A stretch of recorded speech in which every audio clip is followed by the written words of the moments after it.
धेमाजि जिल्ला गगामुख फुगबालिगाव गामिनि जोंमा मन्दिराव खुंफुंनाय बरदलनि आन्चलिक ब्रह्म धोरोम लाइमोन आफादनि खुंगा 22थि बोसोरसालिया जथुमाया दिनै जोबथा सान 24 आरो 25 डिसेम्बराव साननैनि हाबाफारिजों बरदलनि आन्चलिक ब्रह्म धोरोम लाइमोन आफादनि बोसोरसालिया जथुमाखौ खुंनाय जादोंमोन। दिनै जथुमानि जोबथा सानाव बानजाय आफादनि आफादगिरि बिजय कुमार ब्रह्म, नेहाथारि कान्तेश्वर रामसियारि आरो मुलाराम नार्जारि मोनहा ब्रह्म धोरोमनि बागै बिगियानारि सानस्रिनि सायाव फोरमायना होयो। गगामुखनिफ्राय बिमल गयारिनि रिपर्ट बड'लेण्ड बुब्लि। गिबियावनो आङो बड'लेण्ड रादाब आरो बड'लेण्ड बुब्लिखौ जोंनि बड'लेण्ड आन्चलिक ब्रह्म धोरोम आफादनिफ्राय बरायनानै लानाय जाबाय। नंगौ जोंहा मैयानिफ्रायनो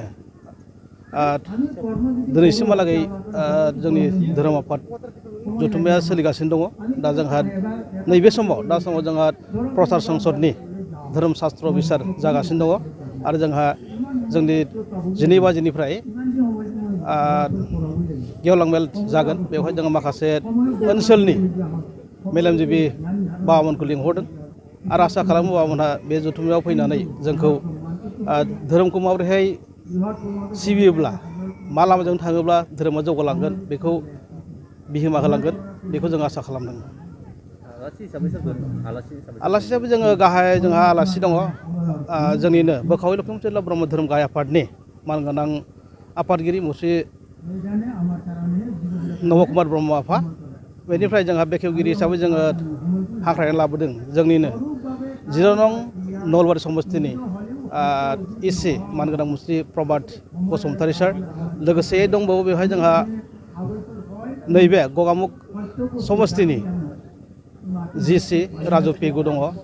बेनिफ्राय जिल्ला परिषदनि मानगोनां जोंहा चेयारमेन महन गगৈ सारखौबो जोङो बेवहाय हांख्रायनो लाबोनाय जादों। बेनिफ्राय आरोबाव माखासे गोबां धोरोम आफादाव लोब्बा थानाय आइ आफाफोरखौ जों बेवहाय हांख्रायना लाबोनाय जादों।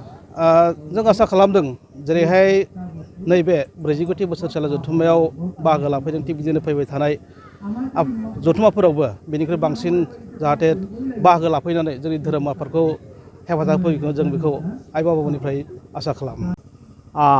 गिबियावनो बड'लेण्ड बुब्लिनि बिजाथिफोरखौ आं गोसो गोरबोयैनो आंनि गोरबोनिफ्राय बावहरनाय अननाय।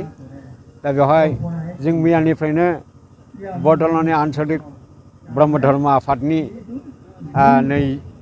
49थि बोसोरसालि जथुम्मा आरो लोगोसे 22थि बड'लेण्डनि आन्चलिक लाइमोन आफाद आरो 6थि बड'लेण्ड आन्चलिक आइजो आफादनि बोसोरारि जथुम्मा जिरायदों। दा बेवहाय जोङो आं नुनायाव रायजोफ्रा जेरैबायदि फैनांगौ बिदि फैदों, नाथाय जोंखौ बोथोरा थांनाय हराव एसे असुबिदा खालामबाय।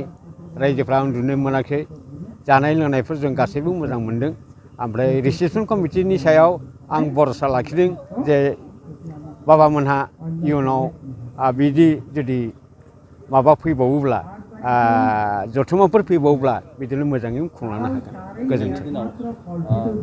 बे धोरोमनि बेलायाव लाइमोनफोरा खमखौनो बाहागो लानायखौ नुनो मोनो, बेनि सायाव धोरोमनि बेलायाव लाइमोनफोरा जोंथ' सानो लाइमोन अबस्थानिफ्रायनो लाइमोन समनिफ्रायनो जुदि धोरोमखौ नाजावलाङोब्ला इयुनाव दिनैनि सेंग्राया गाबोन बोरायाथ' उनावहाय बे जोबथाहैगोन। बेनिखायनो उन्दैनिफ्रायनो जुदि लाइमोननिफ्रायनो जुदि धोरोमाव आगान सुरलाङोबा बिसोरनो धर्म कर्म गासैबो माने बासायना थानो हागोन आरोखि। बेनिखायनो बाबामोनखौ लाइमोननिफ्रायनो जगाजग खालामनो थाखाय धोरोमाव हाबनो थाखाय आं खावलायहरो।